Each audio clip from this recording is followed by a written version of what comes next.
اكتب على البيت. Yeah motherfucker, yeah. Listen to me. And it goes a little something like this.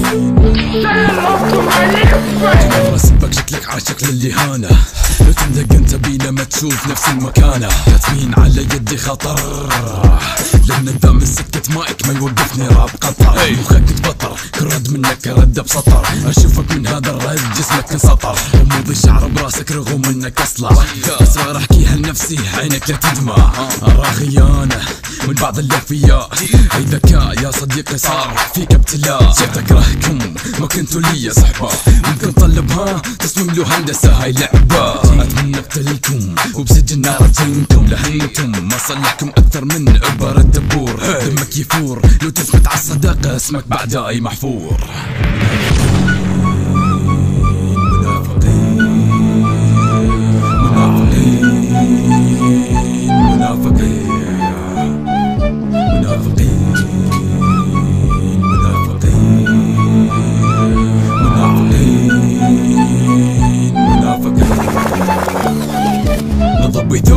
وانت تدور ونزلت علي، اكتب سطور فيها تهديد لكني قد المسؤولية. كل كلمة ورابر مرتجل يمحى اصحابه بالقتل، طبعي ندل وانا احب هذا الطبع، لكن اكرهه لو كان عندكم قلت عسمكم.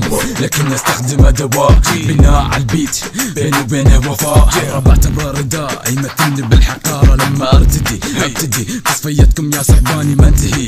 مقاصد الكل لا هذا نزال، وانت تصور انه انسان يقدر يواجه ابليس على حلبة قتال.